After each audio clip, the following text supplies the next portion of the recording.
Hey, Jay. Middle, here we go.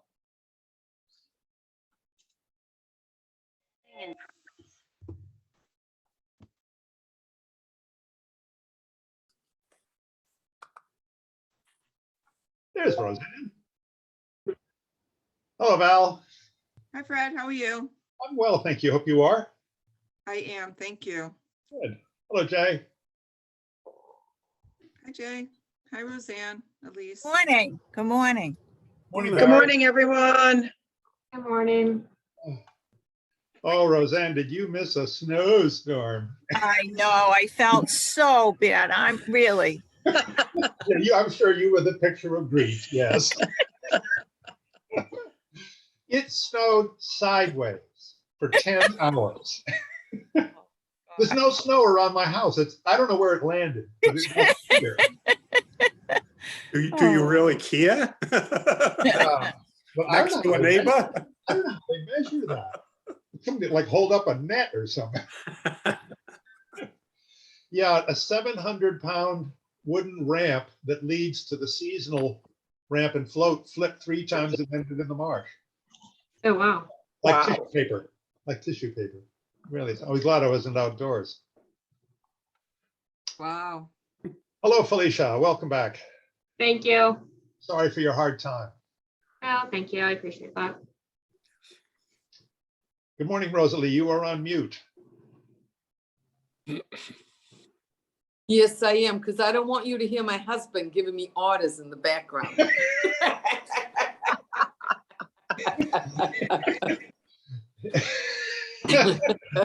I have mine locked up. Someday we'll look back at these Zoom meetings and we'll just giggle about them, right? Yes, yes, yes. Now, how's Hi, your daughter? Roseanne. Nice to see you in Florida. Yeah. Val, how is your daughter? Oh, she's great.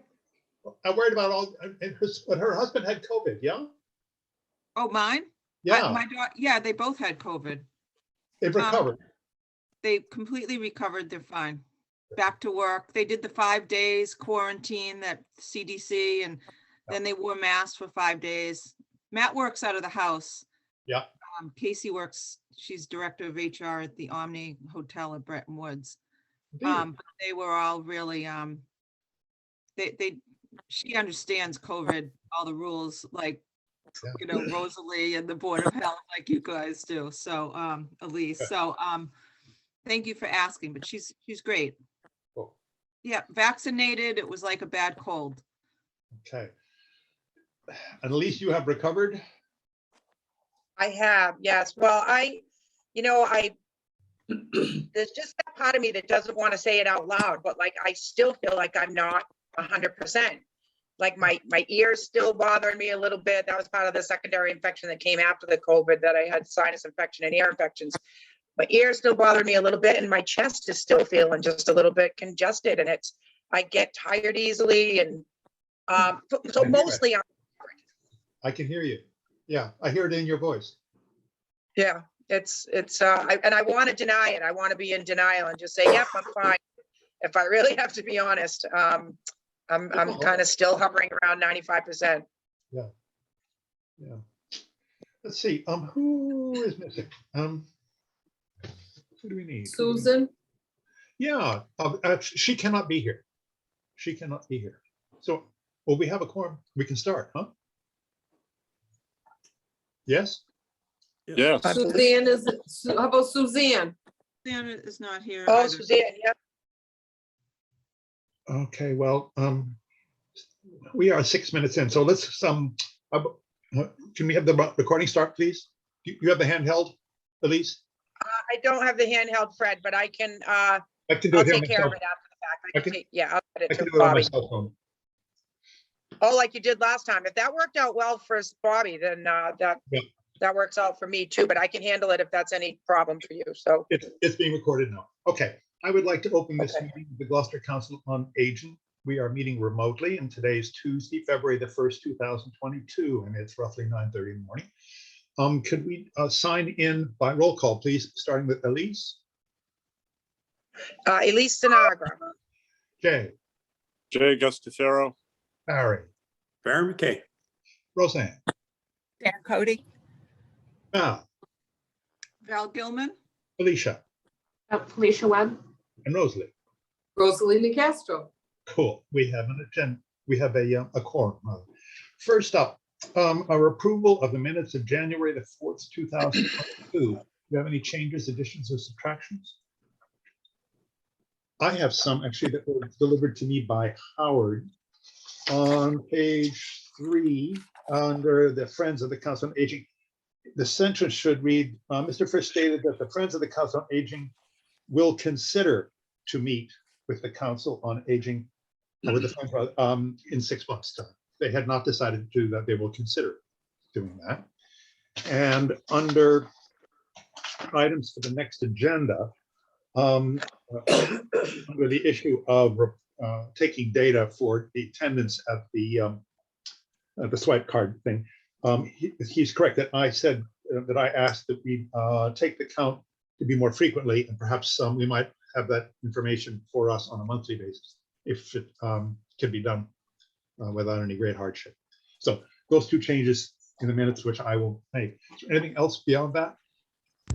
And if I could have a motion, please, for approving the minutes of January the 4th, 2022 as amended. Motion to approve. Thank you. Second. Jim. Is there a second, Barry? Thank you. Any further discussion? All those in favor say aye.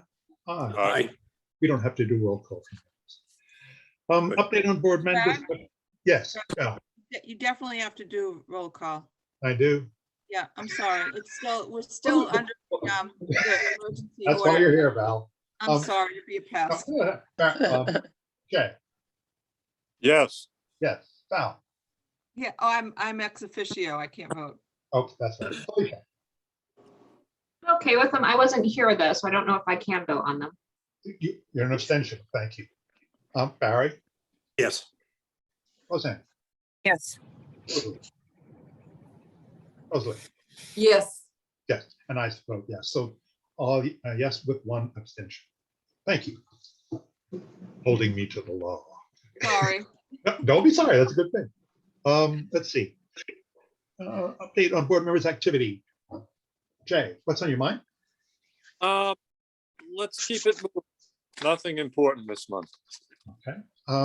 Roseanne? Everything's good. Barry? Vending machines and just an issue for a future meeting. I saw a Zoom meeting with a group of people that were using it as a polling system. And our charges under the city council ordinance, our mission talks much more broadly about what we're supposed to be looking at, things like identifying the needs of elderly population in the community. And, you know, we focus heavily on the center, which we should, but there is that broader issue. And my thought became, what if the board was to do at some point a listening session? And so for a future meeting, I'd like to put that on the agenda, next agenda, doesn't have to be today, and just begin to talk that through, because through the vending machine, I'm watching the numbers of people that are using the vending machine, which kind of represents, in the summertime, we would have $80 to $90 before COVID of sales. And during the winter, we'd have $40 a month. Well, this past week, we had $3 in sales. So the number of people that are using the vending machine and the center, I think, is dramatically down. I think Elise can probably speak to it. And it's because of all the reasons we know, but those people are out there, and I suspect a lot of them are isolated. And I would love to have some way, even if they called in by phone and we did a thing on Cablevision to say, you can call in on this number and talk to us. We're going to want to listen to what you're saying and how the board can guide the city in these actions. So just a thoughtful process for future. First rate. First rate. Thank you, Barry. Yes. Felicia? Not much this month. Rosalie? Okay, so, Mass in Motion and Seniors on the Go bus are giving away these coupon booklets. Oh, And they're to ride the Cater bus. Each book has 10 coupons in it. One is for the regular bus. Can you hear me? yes, Okay, one is for the regular bus and one is for the dial ride. And we're giving these out to anyone who needs them. Hopefully they're needy people. I did pass them out at the Mobile Mart at the Senior Center on Friday, and people loved them. I had one lady who was crying. She took the bus to come to the Mobile Mart. She lives in Rockport. She was crying. She was so excited. So I told her that if she needed more to call me. So after this meeting, I am going to the Grace Center and to the Gloucester Housing Authority to give them some to pass out. We want to make sure that the people in the parks are aware. And I also pass out a booklet on how you can join, because the dial ride, you have to sign up. Yep. To use that. But this one here, the regular fix, you can take a bus from anywhere, pick up a bus, and you give them a coupon and you're on for free. So that's one of the things we're doing. It's very exciting. And the Seniors on the Go, I've been taking the seniors to the Mobile Mart, which is at the Senior Center, the last Friday of the month. And the seniors love it because it's kind of like going to the old open door. They get to go in and they pick the groceries they want. They don't take what they don't want, so there's not a lot of waste. So the Seniors on the Bus has been doing that, and the seniors are really enjoying that. And while I was at the Senior Center the other day, Sheila asked me for some of these. So I gave her some, and it's that's Italian? Okay, this is English. So, and I have them in several languages. yes, you do. So she's gonna put these around the Senior Center, so make sure the people wear them. So, and the other thing that I'd like to bring up again is cleaning up the members list. I know that we talked about it before, but that list really needs to be cleaned up. There are a lot of people on that list that are no longer with us, and they need to be taken off the list. All right. And a lot of the seniors are crying to me about the bags. The price of the bags are going up. And they hear that we won't be getting discounts anymore. The seniors won't be given discounts anymore on the bags. So I don't know if that's true. So, I I didn't haven't hear. heard anything about that, Rosalie. oh, good. It was a rumor then. Maybe Val, you have an answer to that? Yeah, Elise, why don't you check that out with, through the mayor? Oh, yeah, Yeah. I think Absolutely. That wouldn't, I have not heard that. That would be disappointing. Yes. I It's agree. the friends that help us with the discounted bags, correct, Elise? no, Oh, they the city asked the manufacturer to give us a discounted price and we pass it along. They give us the ability to sell the bags at cost. And that was an arrangement through the city and the prior vendor. And I'll have to check with, with the mayor's office and just work it through whoever has the answer to that to make sure that when they changed vendors, that those new arrangements were put in place. The Friends come into play in that they were the mechanism that made it easier to collect the money and deposit it and then write a check to the vendor without having to go through the city mechanism, which we couldn't have done before. And I still need to work out with Kenny how to handle things like that, because he's told me very clearly that the donations account is for donations. It's not for any kind of pass through. So there's still kind of financial stuff that I'm trying to fine tune and work with Kenny and John Dunn on. But I'll get to the bottom of it, Rosalie.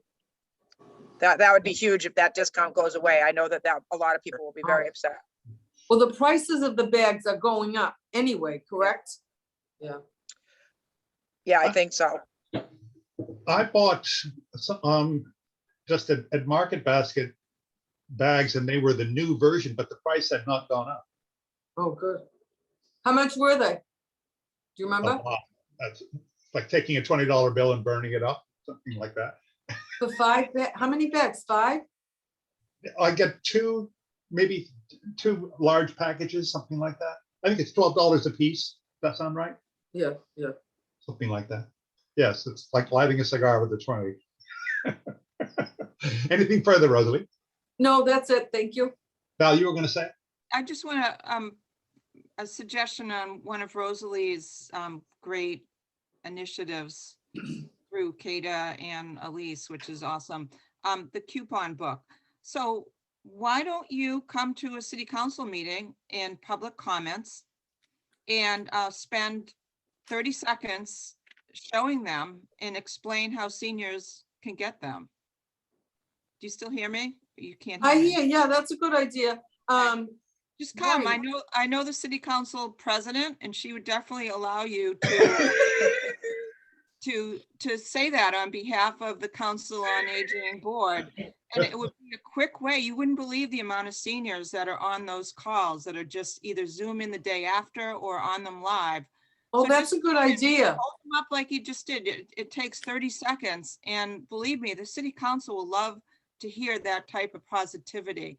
Public comments don't always have to be about grumpy people. It can be about people that are really volunteering and working hard to do the right thing. So Thank you, Val. And you think I would do a better job rather than have the president do it? I absolutely think you would do a better Better job. job. So do I.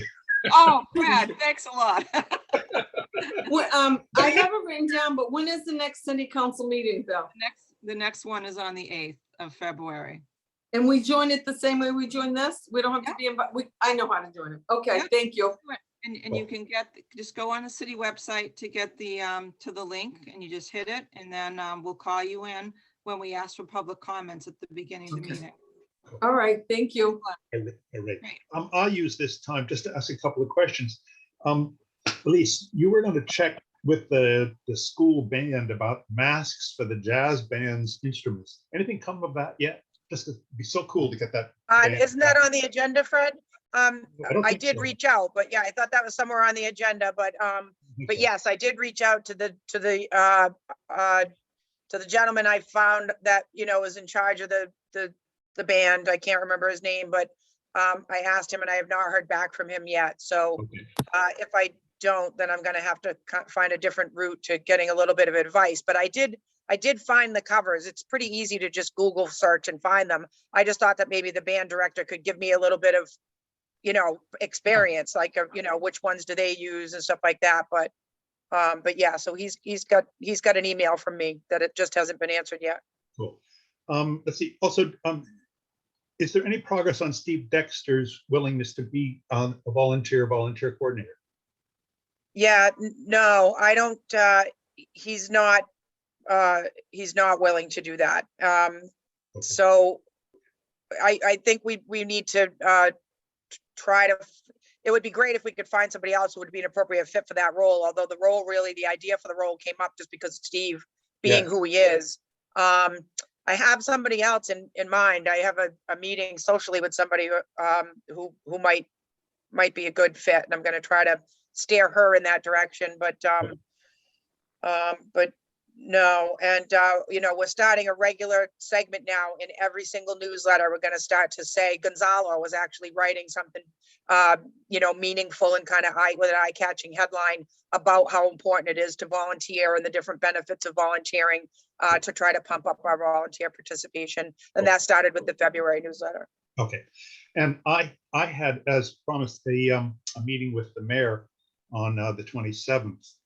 And I thought the easiest way to work with my hour is to go through our agenda for today, item by item by item, to gauge his interest and to see what priorities he might express and whatnot. And I'm pleased to say that it just simply was a win for us. How we see things is how the mayor sees them. He agrees on the level of priority that we have assigned particular subjects, and he'll be pushing from his end. So, well, that's just, there you are. I'm really, really pleased by that. That with the new administration, we're off and hit the ground running. And so he didn't ask me to change anything on our agenda, and I'm really pleased. Suzanne, welcome. You're here. Can you hear? Suzanne? Is she signed in? She is signed in. She doesn't seem to be on mute Welcome. from what I could see, but Okay. Well, anything further before we move on? At least anything new in the area of remote programming for Magnolia Lanes? No, not yet. I think a lot of that is kind of waiting on some of the audio video, the AV upgrades that are gonna allow us to remote stream out there, so. How about COVID-19 update? COVID-19 update starts to dip a toe into, some of what I was gonna address in my director's report, but I'll chunk it off now because I think it is a relevant place to bring it up is the numbers. Yeah, it's just what Barry was saying. The numbers are down on things like bingo, which ordinarily bingo is just, slammed with people. The numbers were drastically up for the mobile market program. We did a banner month on mobile markets. So we're still seeing decent numbers on exercise programs. So I think my update regarding COVID-19 would be to just say that, and you and I have discussed this offline a tiny bit, Fred, is that the seniors are doing, in my perception, is that the seniors are doing what we kind of hoped that they would do, and what we would hope everyone would be doing right now, which is making every decision based on an individual risk benefit analysis with regards to COVID and exposure, and is what you're about to do worth whatever exposure you're going to perhaps incur. So I will say this, is that masking at the senior center is way up. I don't have to police that hardly at all. Everybody's wearing their mask, and instead of taking it off because they have a cup of coffee in front of them and they see that coffee as the excuse that meets the requirement that, like, I'm drinking something so I don't have to have it on. Now they got the cup of coffee in front of them and they're lifting and sipping and putting back down. So the seniors in general now, not down to every last human being, Right. but in general, it can very much be said that I think that they're taking this Omicron surge very seriously. And I think that's why something like bingo, last Friday did not have the requisite numbers to even run bingo, because there's like a certain amount of people that need to be there to make the numbers work. And that's kind of okay. If the seniors are deciding that to be in an indoor environment, crowded environment with a lot of other people is not worth it to them to play bingo, I'm okay with that right now.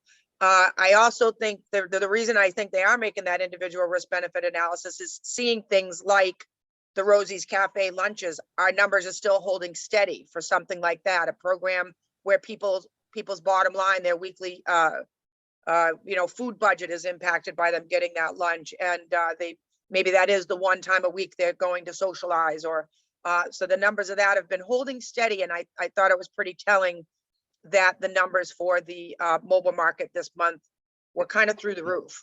We did like 100 people for the mobile market. So and we're doing another, the health department is doing another booster and flu, actually all of them kind of clinic on the 3rd, which is what, Thursday. Yeah. And the more the numbers being better in the news, the more we see the phones lighting up with people to get those booster appointments that we're helping with. So I think that's about my COVID update. Is the booster clinic allowed for walk-ins? They do. They prefer that you register in advance. Right. But I do believe that the health department has some capacity to handle walk-ins. Welcome, Suzanne. Can you hear? Yes, thank you. I had a difficult time trying to sign in. I don't know why. Can you tell me anything on your mind that you want us to know about before we move further on the agenda? No, I think I'm fine. Thank you. Okay, cool. Going around, anything that people want to comment on the issue of COVID before we continue? Yes, Felicia. Yeah, I saw it in the minutes from last meeting. CADA is still doing free transportation for people that are going to a vaccination clinic. Fabulous. Okay. Fabulous. And Fred, I'm sorry, on the agenda, it says something about the PCR testing over at the park.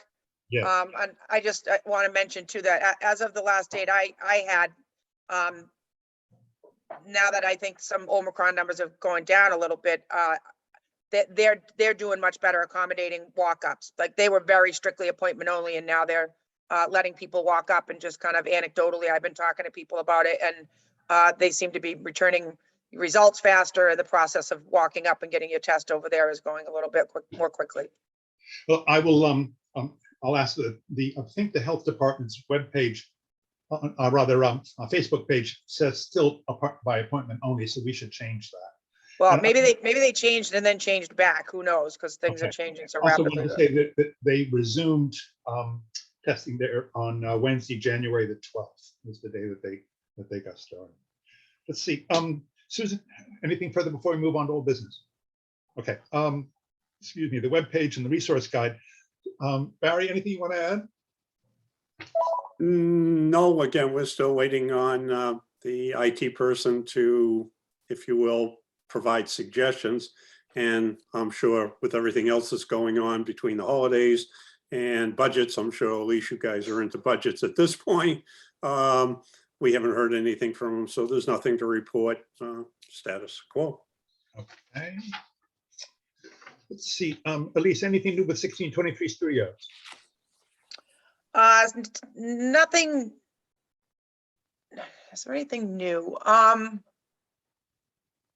No, I would say nothing really new. No progress on trying to get a program guide. My kind of my time out because of COVID, I think kind of had a pretty negative impact on my ability to keep pushing with that. But I will say this, that the Cape Ann Virtual Senior Center was able to get some new programming that's going to be up for Valentine's Day, Mabel and Jerry, which the seniors enjoy very much and enjoyed for years in person. We got that. That was the first thing we did on the Virtual Senior Center last year was Mabel and Jerry. We got great feedback on it, and we're gonna, the folks that provided that entertainment are allowing us to replay it for free, which was very nice of them. And they also, the same folks got another Cultural Council grant to do another, like a sequel to Mabel and Jerry. So first Mabel and Jerry meet, fall in love. Now evidently Mabel and Jerry are getting engaged in the second episode. And we're going to be running both of those for Valentine's Day episode, kind of for the first one and the second one. And we look forward to that. So that'll be nice. And then we're already talking about special programming on the Virtual Senior Center for St. Patrick's Day. Great. I had a 1623 directors meeting yesterday and asked Eric if he could create some sort of a banner on channel 67 to supplant the guide, so that when people turn on that channel, that they will be able to find out what's planned for the day. He says channel 12 is already too tight in order to be able to break into the already scheduled programming, but 67 has got more bandwidth to be used, and so we're going to try it there. So I hope that'll be out soon. And actually, one more thing too. Thank you for jogging my memory on this, Fred. Is that we discussed prior that these folks called For Everybody, which is a company that does exercise programs specifically for people, at different ages, but they're really targeting seniors. And they were the folks that we were going to contract with. I think Howard was waiting for an MOU, which I is finally in his hands, I believe. But the folks doing that also are working with 1623 on a survey instrument, trying to get answers to questions about how many people are watching. I was at first, when we were talking with them, I was thinking that it was going to be really just focused on channel 67. It's not. It seems like 1623 is trying to do a little bit broader data gathering.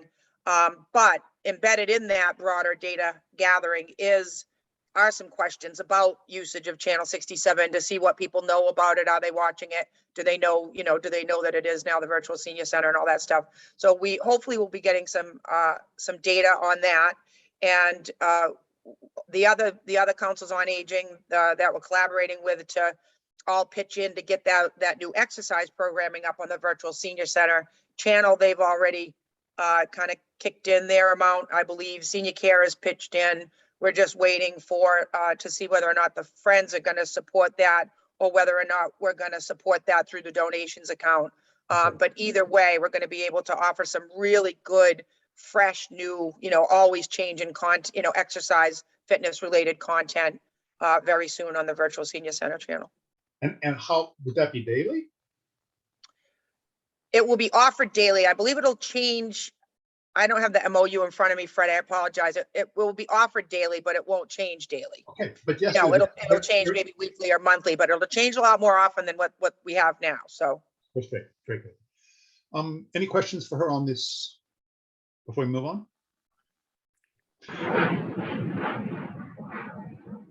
Wow, I don't know what that was. Rosie's Cafe. I have not had a chance to meet with Julie. Anything new going on in there? No, just that, excuse me. No, just that our numbers are holding steady, which I found interesting in light of how quiet it's been in there since the Omicron surge in many other ways. But the numbers are holding pretty steady on that. So that I think that that's a good thing, and that the quality is definitely holding steady. The seniors are enjoying it. So yeah, that's about it. Okay. Let's see. We had a really a terrific tour of Element Care PACE, but there were some people who could not join us, and so I'd like to toss out the option of picking a Thursday at 10 o'clock. If you might say, perhaps send me email with your preferred time, and I'll maybe come up with a date, and I'll bounce that off them. I spoke to the mayor, who had never visited the program, and he's shown an interest as well. So we might work together on that. Val, I hope you can join us. Yes, I That can. would be cool. And Felicia, do you have an interest in visiting? Yeah, cool. Roseanne, when do you come back? The beginning of May. Well, have you been through the PACE program? No, Well, when you come back, I'll take you, because it's an amazing resource. thank you. Yeah, we'll go. We'll go in May when you're back. Rosie, anything you want to add about that? Anything that you saw was particularly enlightening? I have been going to Element Care for years, 20 years, inspecting the kitchen.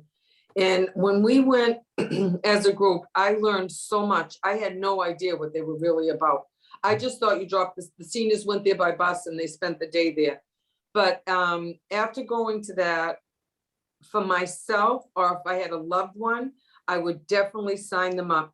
They have a doctor on staff at all times. They have nurses. Their food is excellent. And I knew that they always have activities for them to do. It's a very clean place. I would have no problem sending a loved one there or signing up myself. The only thing is you have to sign yourself up, and they will be your doctor and all your care. But if you do have, say like you have cancer and you want to go to Dana-Farber, they will take you to Dana-Farber. If they don't have a bus, you can get your own transportation. So there are other options out there for you, but it's a wonderful, wonderful and caring place. I was very impressed.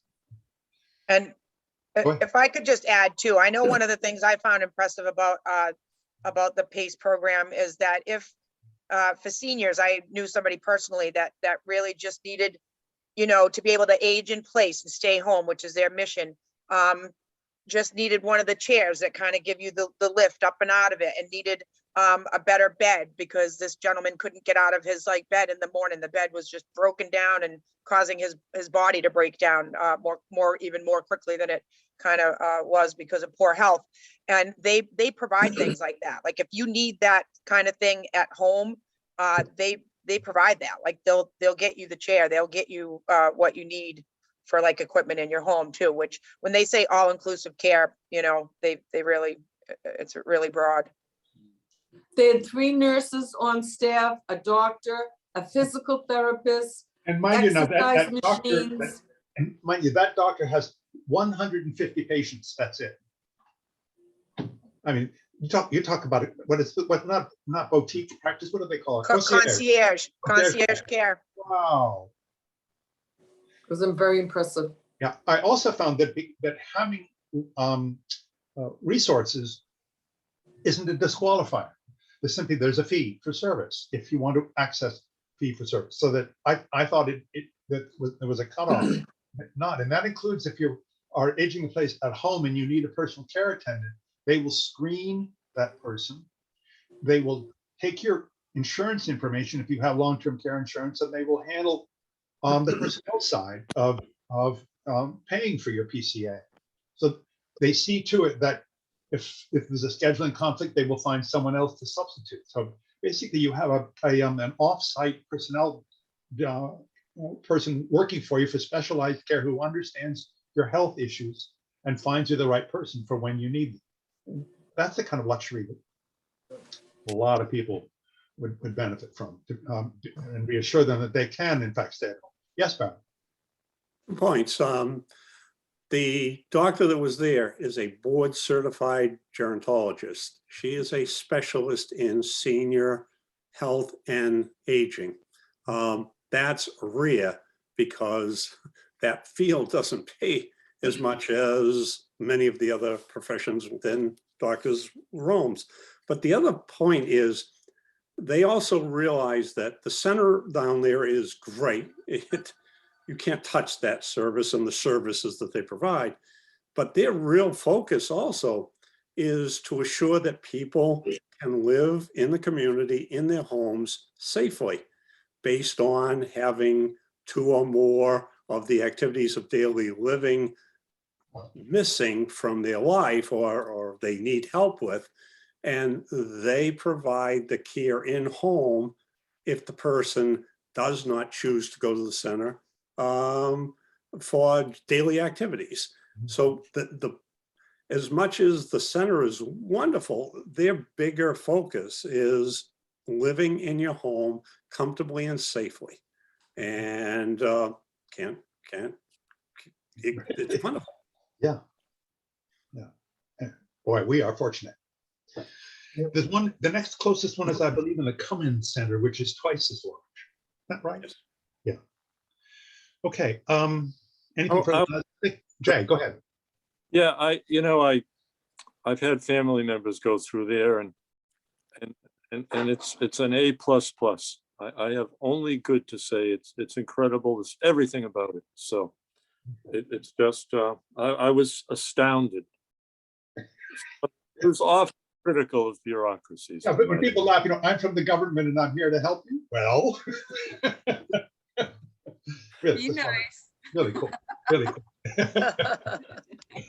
Okay, let's see. The Secretary of Elder Affairs, her visit was canceled. Have any of you been to see the photograph exhibition that was at Senior Care? It's going to be moving to the Matz Gallery at Sawyer Library. I do wonder if it shouldn't be curated. There's a webpage for the exhibition, which gives you a chance to read the narrative that goes along with the photographs. Photographs themselves are very moving. We're talking about people from in their late 30s all the way up to age 100, so who are affected by Alzheimer's. But their written narrative was difficult for me to read. It reminded me actually of combination of the AIDS quilt and the time that I visited the concentration camp called Terrace, of the what's lost to Alzheimer's. The depiction of what's lost in of people's potential, the disruption, the disappointment and whatnot was very moving for me. And I wonder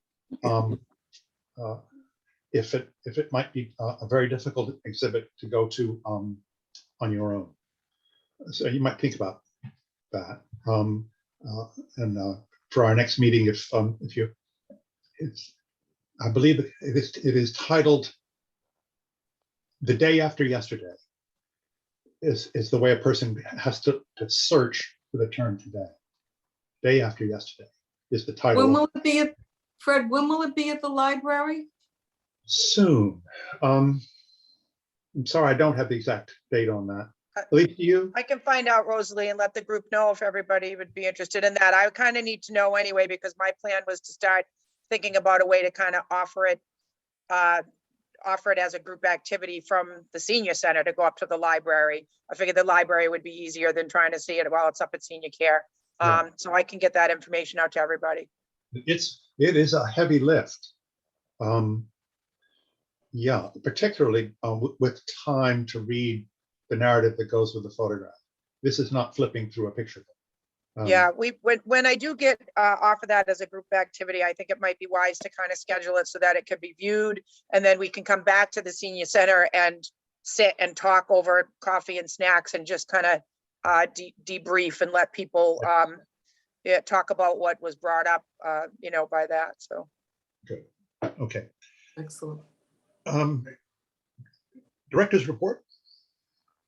Okay. Is Dr. Chen going to reschedule? Is what? Chen, is Dr. Chen Dr. going to? Chen has promised that she will reschedule, that she will indeed come and visit us, Good. and we look forward to that. Cool. Director's report. Okay, so the director's report, I already touched on a little bit, just that, that numbers are down. It's pretty quiet in there. And when it's stuff like bingo, you got to kind of, I think, say that the Omicron surge is having an impact. What else? Oh, matter of balance. So we're collaborating with senior care to offer that matter of balance class. It started, it's now 2 weeks into the class. Today will be the third class, and it's going really well. I mean, the seniors participating in it absolutely love it. We're providing a nice healthy snack for that. Senior care is providing us with a $500 stipend for offering that class. So we're actually getting some money for providing a service that we're loving providing anyway. So that's working out really well, except we had to kind of pivot because we had looked at the amount of people that we thought we could fit in that space. And when we were doing all that planning, it was pre-Omicron surge, or maybe at the beginning stages of it. And a couple of the participants had expressed concern that about how many people were in the room. So when we had the kind of, ordinarily for any program, you're going to have 1 or 2 people that don't show, and usually you have a waiting list. For this one, we didn't go to the waiting list. We just said, okay, let's just offer it with the lower number. And we're already talking to senior care about the fact that when we offer it next, and we will follow it right up with another program because we have a long wait list, we're going to keep that lower number, which I think is now 10. We're going to cap it at like 10 instead of 12. So, but my understanding is that it's going great. And today on the third class is when, did we lose Fred? Oh no, there's Fred. Who did we lose? Today on the third class is when they start to actually bring exercises into it, because it's educational, including some exercises you can do. But the first couple of sessions that they meet are more talking about kind of fall risk and stuff like that. But today they're going to be doing some actual exercises as part of that program. We lost Val. We lost Val. It's so immediately you see all the squares kind of change and you go, okay, who's missing? But hopefully Val will get right back on. I'll have to keep an eye on the waiting room to let her in. So that's matter of balance. I launched a new program. I had occasionally have meetings with other COA directors. I have a great deal of respect for Marianne Holak, who runs the Beverly Senior Center. She's tends to do a lot of really cool things. And just because something works in Beverly doesn't mean it's going to necessarily work with our population. I always keep that in mind, but I also keep in mind the fact that we got to try some new things. So I had offered last month a TED Talk coffee hour, where I chose a TED Talk that I thought would be of particular interest to seniors. This one was about how much social integration helps increase longevity, what the data says about that. It was a really good, prominent researcher, which that's kind of what TED Talks are all about, is making these really good research and good researchers and these people that can present in such a way that it makes all this stuff really accessible and easily accessible and entertaining. So we had a TED Talk. We only had 2 people sign up for it. We only had one of them show up. And that might have been weather related. We had really bad weather that day, but the lady that did show up had never been to the senior center before. Was the first thing she ever came for. She was very intelligent. She was great to talk to. We watched that TED Talk together, and then we had a really lovely chat about it. She just moved to Gloucester from Needham. she was in a lot of ways, she was her own little one person like focus group for me to talk to her about her experience as a complete non-Gloucester person, newcomer to the community, newcomer to the senior center. Did she find us welcoming? What was her experience? So we just ended up having a really good talk. And she says she'll be back for next month. And she felt that maybe there wasn't more interest because she thinks that maybe a lot of other people don't understand what a TED Talk is. So in the February newsletter, when I again offered it, I put a little blurb in there about just what a TED Talk is. So I'm hoping to get some, maybe see if I can get that program to kind of get some traction. And we're offering coffee and snacks too, because offering snacks always seems to help. If I had a way to offer bacon, I found in a previous life when I worked for Leahy and we would offer educational things we were trying to get people to sign up for. If there was bacon, that always increased attendance, but I haven't figured out how to offer bacon yet. So anyway, so that's the TED Talk coffee hour. And I've noticed too, just on that theme of offering things where you can watch something and then have discussion afterwards. Ann Freeman, our outreach social worker, quite some time ago, started to offer, she came to me and said, hey, can I offer once a month? Can we do Thursday? On every Thursday, we have a movie in the afternoon anyway. That's pretty well attended. She wanted to pick a movie that would be the type of movie that you'd watch together and then have some discussion. So she was doing these movie in a chat things, and they're picking up steam. It's well attended by some of the folks who were just the regular Thursday movie people, but they're staying for the chat. And there are some people that hadn't been the regular Thursday movie people that are coming to these movie in a chat. So I think these opportunities for people to be able to watch something that's a prompt that then stimulates discussion is a theme that's picking up a little bit of steam, and I'm trying to really capitalize that on that to see if that could be a helpful thing for folks. I did want to mention that we once again are going to be offering tax assistance through the AARP tax assistance program that that the senior center has been working with for many years. So far, every year, so far since I've been there, it's been different every year that we've offered it. This year, they're offering two models. You can either come in and sit face to face with, which is kind of very similar to the pre-pandemic way, where you sit there and you have your taxes done with that tax preparation professional. We've got some appointments like that for the people that want the service provided that way. And we also are going to be offering for people who are not comfortable with that, indoor one-on-one extended kind of contact. They're offering a drop-off model as well, where people can get a 10-minute, so it's a 45-minute appointment to sit and have your taxes done, where you leave with all your paperwork to mail to the IRS, or you can get a 10-minute appointment where you come in and it's just a paperwork intake appointment where the professional looks through your paperwork, flips through it and says, yep, got it. That looks good. Okay, you're good. You go on your way. And then they take all that paperwork and they go do your taxes remotely on their time, and then they make a second appointment where you come back and then pick up your finished tax return and mail it into the IRS. So there's something for the folks that want that face-to-face, they want it the old way. And then there's something for the folks that are still at, for whatever reason, would be much more comfortable with it, that being a 10-minute interaction. That's starting right away. That's starting this week. And we're getting those tax professionals 3 mornings a week for each of those different, types of service provision. Okay. It's going to be, again, any presence in the library? No, not this year. That's what we ended up doing last year, Fred, which was incredibly helpful. And what was learned with the library experience last year is going to be utilized now. But now AARP, their requirements, because they kind of drive a lot of the safety protocols that we have on this. It's a lot of stuff I would have done anyway, but AARP is really insisting on it. And some of their drivers are now things, the spacing, there were a lot of factors that made it something that we couldn't do at the senior center last year, mainly too, that we weren't open yet. You know what I mean? The senior center wasn't open. Right. So now we're going to be able to do it that way, but plexiglass partitions, we've got the spacing all worked out for everybody. So nothing at the library with that, but that is another item. Sorry, I'm looking at my phone here where I have my notes for my director's report.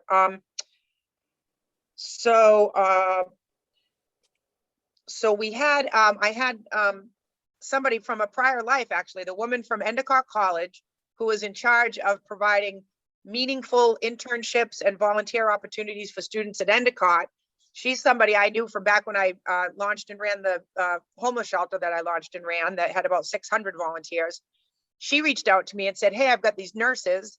And because nurses do what they call clinicals instead of internships, these nurses are kind of looking for these volunteer opportunities. Can you use a little bunch of nurses someday on this volunteer day for anything? And I thought about it for a couple minutes and looked around and I said, yeah. And you'll notice in the February newsletter that I mentioned that the VCR tapes are going away.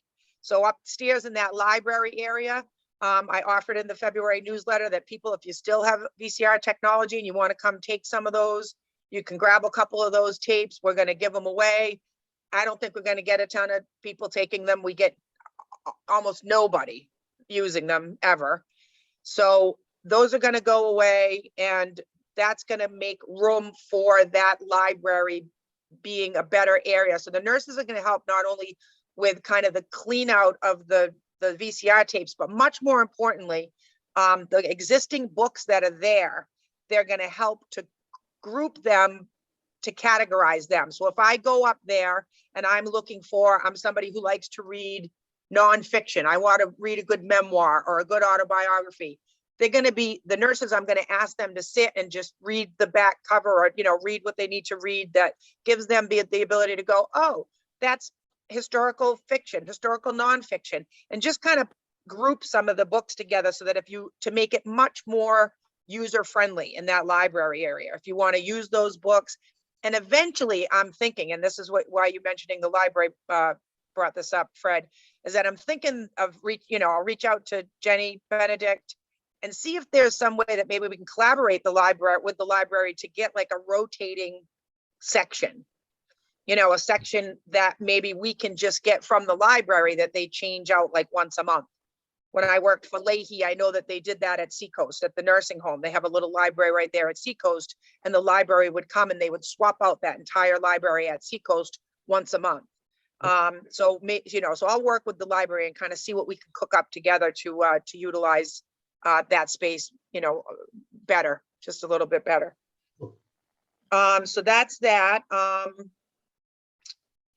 Let's see. We are working with the City Development Department on a climate impact survey. We're going to be pushing that out to seniors. We're giving seniors the opportunity to fill out and participate in that survey via hard copy at the senior center. We're going to collect those. We are one of the only places, I think, that are collecting those in hard copy because they're really pushing it to be online. And then we're going to push it through an email out to the folks who can participate in it online as well. I'm going to definitely be pushing those CADA coupons and helping Rosalie with that. We're talking to Cape Ann Museum to plan another slow art tour, hopefully in March. That went over really well, the last slow art tour that we did. And then lastly, I just wanted to mention that I was contacted, I found this kind of exciting and heartening, that I was contacted by some people from a foundation that has some capacity to give. This is just in the very preliminary stages, but they had said that a couple different people, these were folks I didn't know, but they said that they had heard my name from a few different people in the community. They were wondering about where there are still significant areas of need that their foundation might be able to have an impact on. And a few of their decision makers had heard my name and thought to reach out to me. So they requested a Zoom meeting. I had that Zoom meeting, and we talked about some of the different areas of need. And we will be getting a request for proposal. We'll be one of very few, because that's the way they do things. They're one of those foundations, you don't go to them to say, hey, can I have a grant?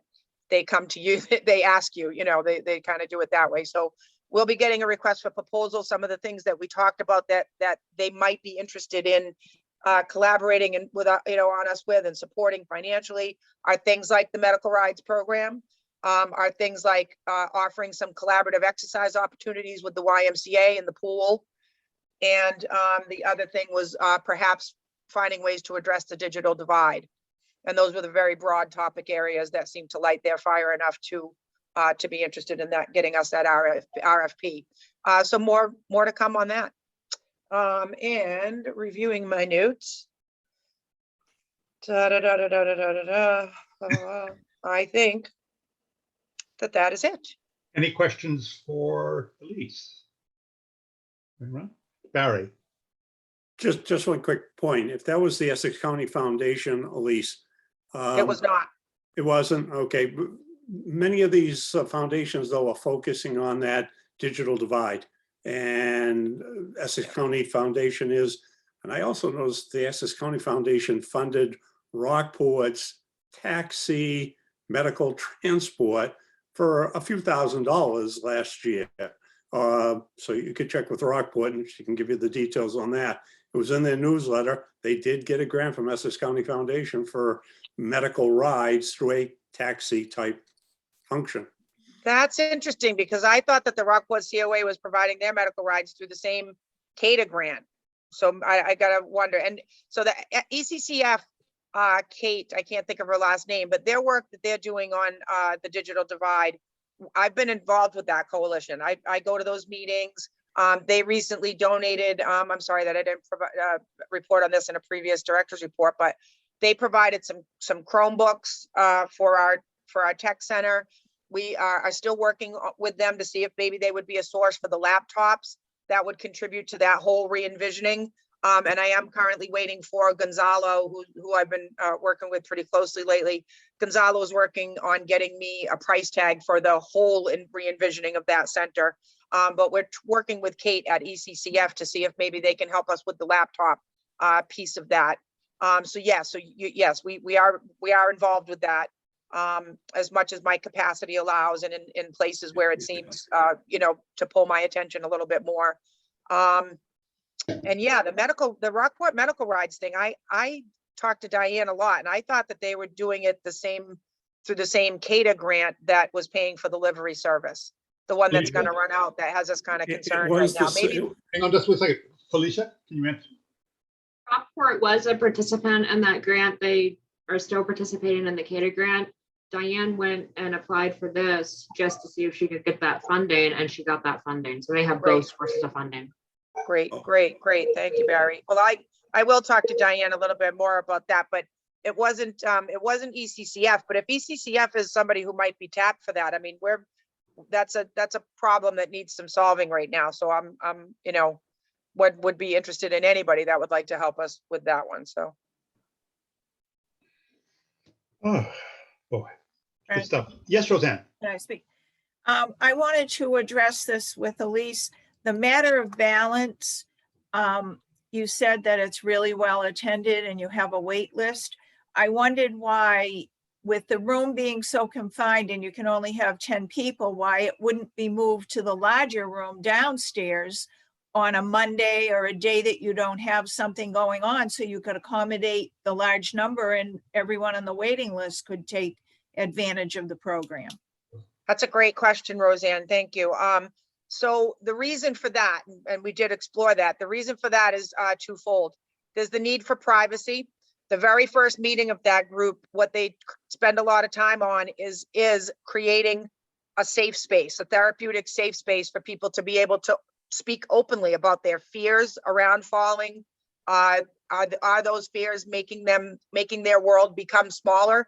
Because quite often people don't want to admit to stuff like that. Have they fallen? They don't want to talk about that. So everything that's discussed in those meetings, in the talk therapy kind of part of it, or the psychoeducational part of it, needs privacy. And because of that screen, and this gets into some of those larger issues of improvements in the building and making that barrier better to make that room more dividable, it's not soundproof enough. And the presenters that are offering the program didn't like that space because of that. We couldn't find a time where there wouldn't also be other things going on. And even if there were a time we could find where there weren't other things going on in that room, there's still not the element of privacy that upstairs room provides to really make sure that people have privacy to disclose things to that group where they very much work hard to cultivate. You can share here because it's not going to leave this room. The other matter is that the Matter Balance program, which is a trademarked, nationally recognized, program that has some very strict rules, they cap attendance. they want 2 presenters, they want the coach, and the coach is kind of the facilitator, main person, and then an assistant. They won't let you teach it with just 1 person. It has to be 2. And they want attendance capped at, I think it's 12. So really, we only are missing out on 2 slots by having it in that room and capping it at a lower rate than the program demands anyway, Roseanne. But those are both great questions, because believe me, those answers kind of broke my heart. I wish we could have done it to a whole bigger bunch, but I think that's part of the reason that it's such a high quality program, is because, they're substituting quality for kind of quantity in a sense there. Oops, Any further? I just lost. Okay, Friends of the Council on Aging's meeting. Fred, I'm sorry, I had one more thing. Oh, sure. Yeah. Thank you. You said you're getting some nursing students, and I know a gal who took nursing students in their last session of their classes, and they had them come to a senior center or a senior program, and what they did 1 day a week is cut toenails. And I don't know if you see humor in that, but many elderly people cannot cut toenails. Whoops, I'm losing. No, we see you. Are you Yeah, there? I can't see anyone. Oh, there we go. And they cut toenails, so they just, I don't know, I suppose I could find out. I don't know if they did a bath first or if they used towels or what they did. But I thought that would be a better use of nursing students. They'd be using their nursing skills and dealing with clients one-on-one. So I just wanted to throw that out. Yeah, another good comment. Thank you, Roseanne. So when I was talking with Lori from Endicott, she had said that the volunteer opportunities, if we wanted it to be something nursing related, it certainly could be. But she emphasized that the way the school looks at it and the nursing students look at it is they get all that kind of that nursing stuff in their clinical experience. So they were looking for volunteer opportunities that were more just volunteer opportunities. I think that where we can only get it once a year, that would kind of limit our ability to offer that service as something that the seniors can kind of count on. Like, this is where you get your toenails cut once a month, because they can't come in once a month. We do have a podiatrist that regularly, and you probably know this better than I from being down at the senior center for so long, Roseanne, is that there's a podiatrist service that comes in and does that. And they, of course, hadn't come in when we were closed, and then we reopened. And that's one of the things that we've been working on getting back in place. And it is going to happen. I don't have the date right in front of me or at the top of my head, but that podiatrist service is imminent, and we do have folks signed up for it, and we'll be able to then have that as the ongoing service that it used to be. And my understanding is that service is paid for by seniors' insurance.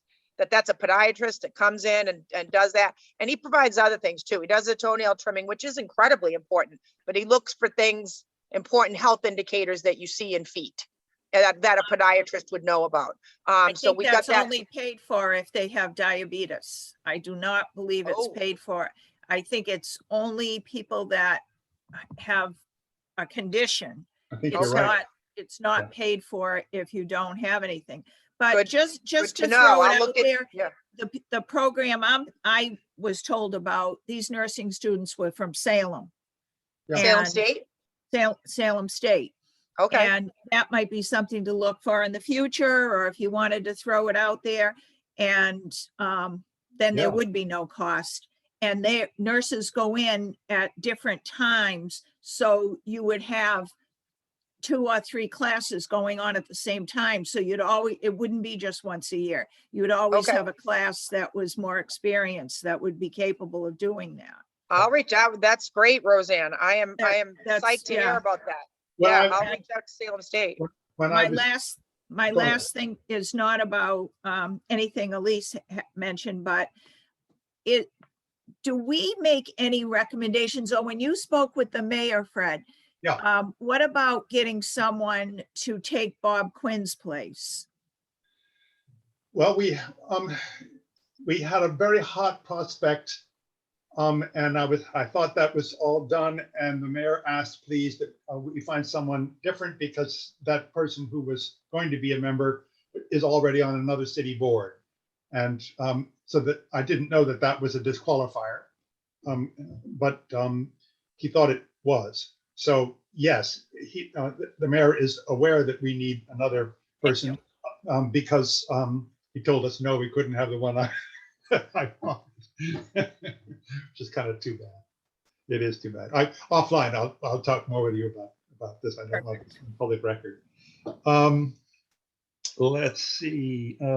Friends of the Council on Aging meeting. Jay or Suzanne, anything to talk about? A quick update on the book. So it's delayed. Yeah. As you know, which is very typical. Couple of COVID cases. We were promised that the printers would have it, and now there's new supply chain stuff. So it's coming. It's great, but there's the usual publishing delays. Cool. What I've seen of it, it's really awesome. I Awesome. bought an advanced copy, so when they're out, you'll be the first to know. Yes, Yeah, for sure. we're getting some complaints about that, actually, Jay. Some seniors some folks are calling the senior center and asking and what's up with the book and why and and I'm just referring those. We're letting folks know, and if they really want to push it and really want more information, then I'm referring them to Howard. But I'm just trying not to bog him down with every call that comes in. But we are getting phone calls about it. Suzanne, anything to add? No. Okay. Barry put together the narrative for our concerns about liability issues, and I have a second reply from Chip. I think I've sent you everything, I think, except his most recent reply. It is true that yes, the Friends liability is everything they thought it would be, and that because they're a separate 501c3, they are not covered by the city's insurance. So they either need to avoid behavior that has liability implied, or they have to acquire their own liability insurance, that the city cannot help them with that. One of the solutions that I proposed was therefore that services that the Friends would ordinarily cover, such as instructors, exercise instructors, or the stipend for the non-emergency medical appointment drivers and whatnot, that if the Friends were to transfer cash to the donor's account that the city council would receive, accept, and that would be segregated from the general fund in the treasurer's office, that would then constitute a city exercise and not specifically a Friends, and therefore anything that would be going on in the senior center or the services arranged for by senior center, either volunteers or paid staff, would be covered. And the answer has come back that yes, indeed, that would be sufficient, so that John Dunn would be able to process a check and pay a stipend or a service bill. So there is the mechanism for using money raised by the Friends of the Council on Aging for such services that have attached with them a liability issue. And the question then is, what would the Friends like to cover, and make the arrangement then with the accounting office. Now, one big problem that we have with dealing with the city is the length of time it takes them to pay a bill. It's a laborious process, and some people who really do need to be paid kind of cash on hand or expect that.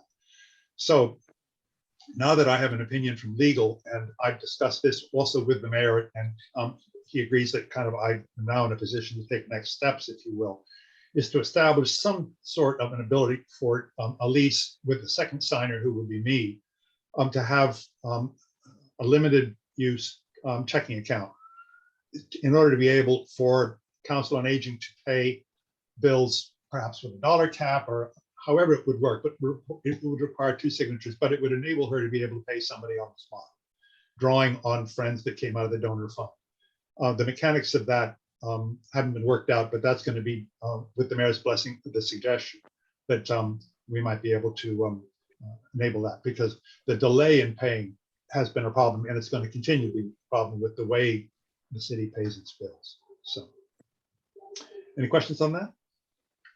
Timeline for setting that, setting up that fund, is that gonna take a while to set up with the city, or?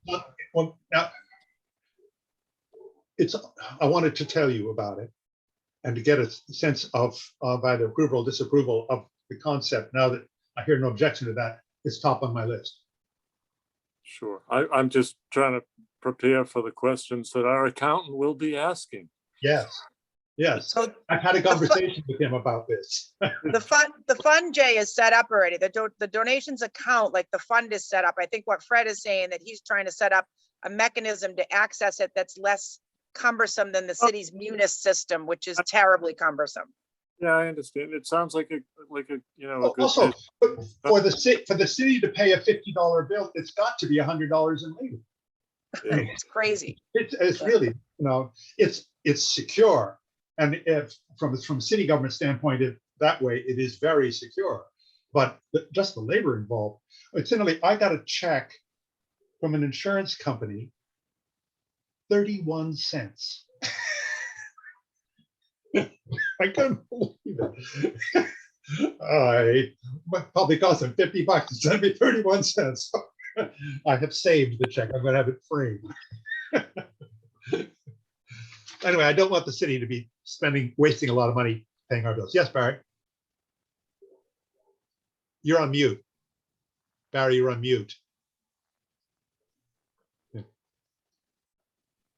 I muted it because the spam callers have started every morning. The issue of the volunteer drivers still has a number of other legs to it. The recommendation, and Chip Payson kicked it to the insurance company for the city of Gloucester, who then responded in his place. I guess I should have realized that was going to happen after having it done to me any number of times. The waiver of liability for the drivers, and then proof of insurance, and then going through the Corey checks. These are all components that may or may not have been being done in the past. I don't think they were being done in the past. And my sense of it is, for a volunteer driver to go through that, to volunteer to drive people on their gas and all of this, the likelihood of the program being really active is small. I got to be frank, I don't see it as being a viable alternative to something like the grant program. And I'm glad Felicia's back. Can I ask a question, Mr. Chairman, to Felicia? Oh, yeah. Felicia, I had called you before you went off on your family business. And again, our condolences on that.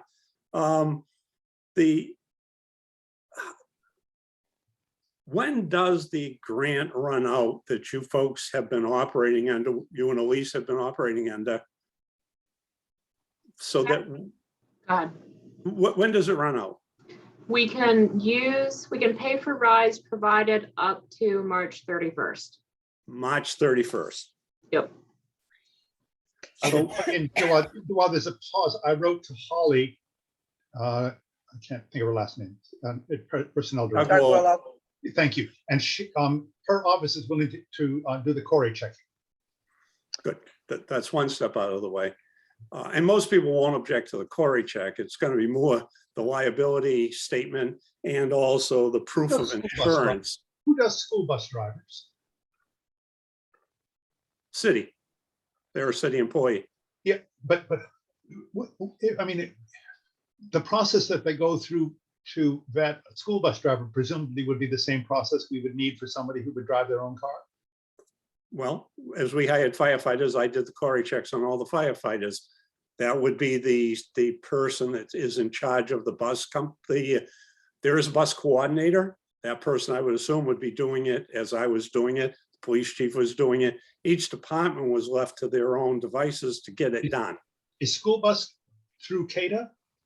No, No, the school school- bus is separate. School bus It is is, a city department with a department head, if you will, that runs the school buses. It's a school department group. Because what it's driver's record, driving record, Chip was asking for, and I think that's pretty much it. Elise, you were going to say something? While I'm Yes, I just want to say that I agree with what Barry just said wholeheartedly. I think that this is just another one of those things that right now, you know, that the world has changed.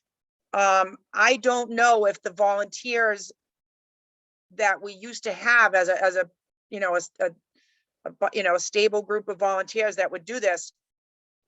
A lot of them are not reemerging. They don't want to do it now because of COVID. Now we're going to throw some extra hoops in front of them that, oh, we have to know about your driving record.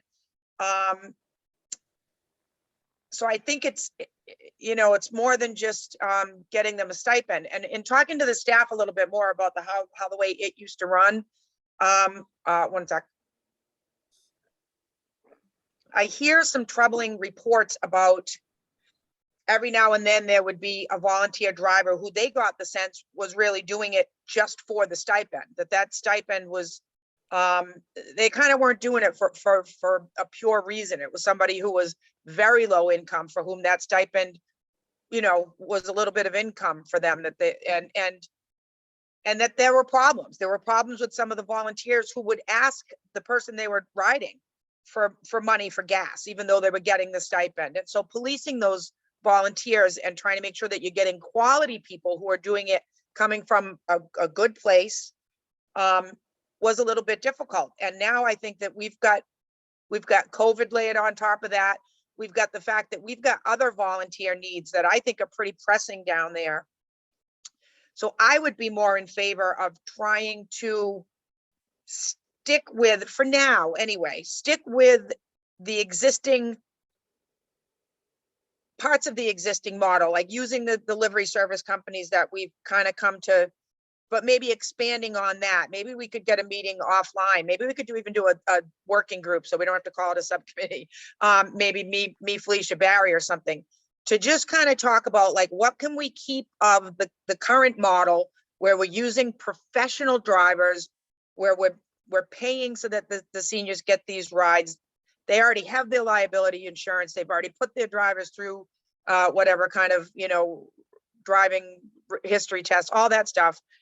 But instead of CADA funding it through grants that CADA got, we try to figure out, you know, we figure out a different funding source. Or maybe we use a hybrid where we get a couple volunteers who are good, who are doing it from a pure good place where, yeah, we'll give them the stipend so that they don't have to take it out of the gas money out of their own pocket, but to solve it kind of as a hybrid thing. I don't see, from what I've spoken with Danae, who's our medical rides coordinator, I don't see, she doesn't see it either. She stayed in touch with the folks who used to be the volunteer drivers to just kind of take their temperature periodically and call and say hi and how are you and stuff like that. And she's not getting the sense that the prior bunch of volunteer medical rides drivers that we had are dying to get back to it. Felicia, if the money runs out and another source is found to supply just cash sent to CADA, can that be kind of put into the hopper, and the same people that were being paid for out of the grant, can they continue to do what they have been doing? Or are they tied directly to that grant?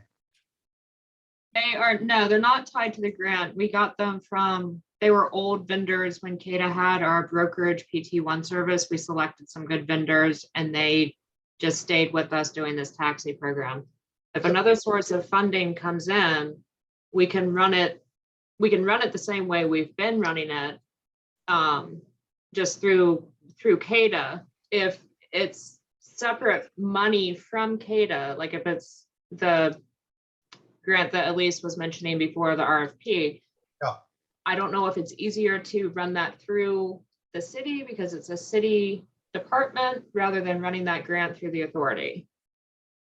Okay, but if, Yeah. say, hey, you had $2,500,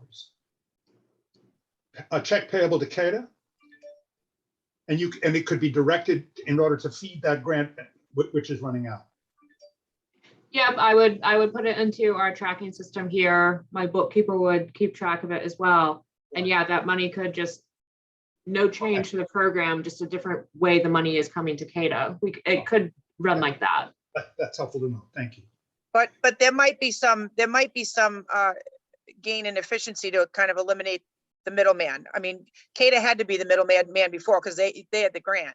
Right. If we were to be able to provide the funding on our own, right now, Danae collects the, tracks the rides and make sure that when CADA gets the invoice from the livery company, that she can send CADA the proof that those rides took place. So there is an element of CADA being in there as a middleman that I see some potential for that being more efficient, maybe if it went away. Although I thought you've the been such drivers so were great CADA partners about it. employees.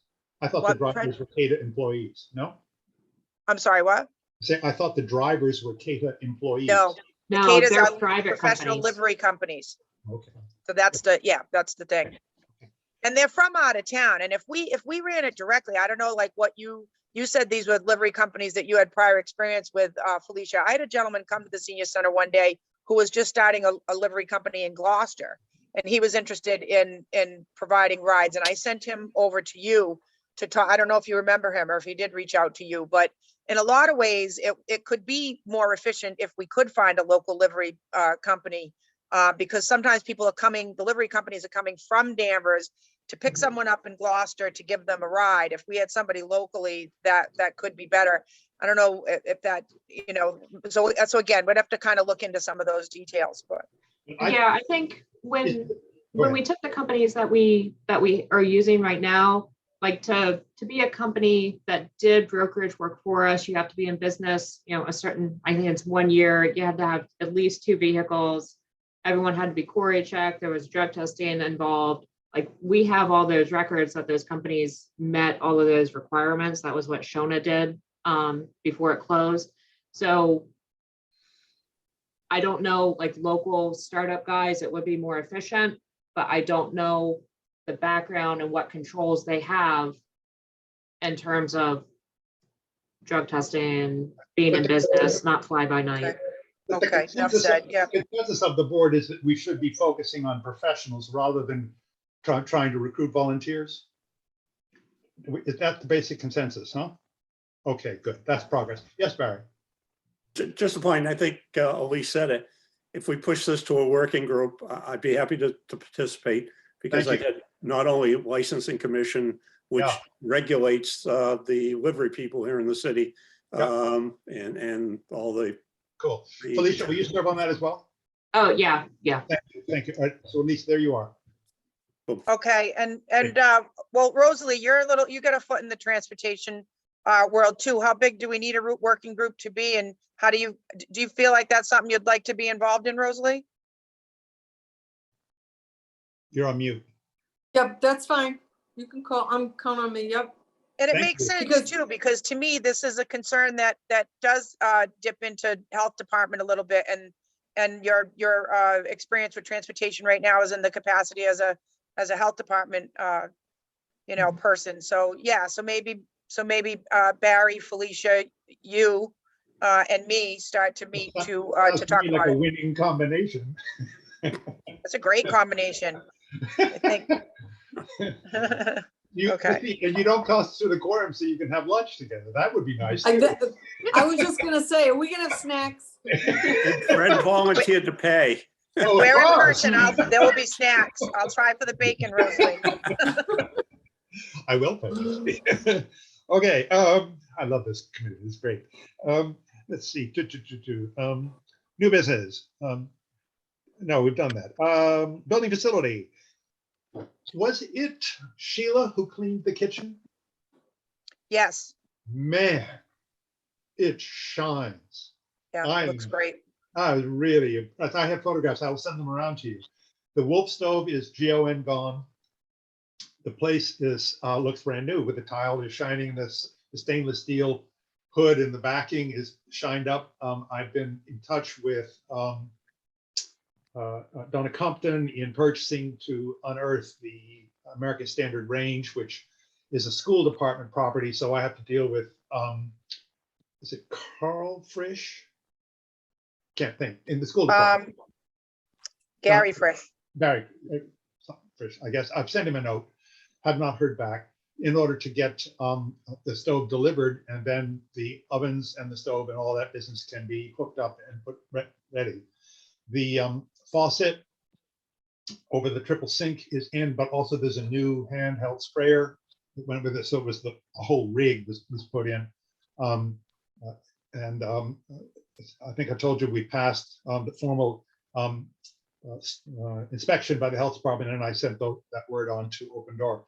So it's been a long haul, but boy, it looks wonderful and inviting. A place where you'd like to do some cooking. So let's see. The refrigerator, is it here yet? No, So that means the Friends haven't paid for it yet. All right. Understand that. The money's been allocated, Fred. Pardon me? The money's been allocated for the fridge, so they. Yeah, I know. Okay, so I And know. they sent a deposit to Doyen's, which made them order it, and it's been hanging in Doyen's. So the warehouse. last of it was that they were waiting for the center being ready to receive it. No. We've been ready for about 6 weeks now. Okay, so and there's some kind of Has to be there's some delivered confusing to the great going room. on. There's some kind of there's a confusing loop going on here. I'm hearing at one meeting that the money's allocated, they're ready. I'm hearing at this meeting that it's not moving. So someone needs to connect those dots, because Would you please do that? I will do that. Great, because Doyen's needs to be paid the balance on the refrigerator, and then they will make the delivery. And it's delivered to the great room, not to the kitchen. Right, Okay, right. cool. Cool. Sweet. Will do. Thank you. Thank you Will for do. doing that. Thank you for doing that. thank you, Jay. One more quick thing.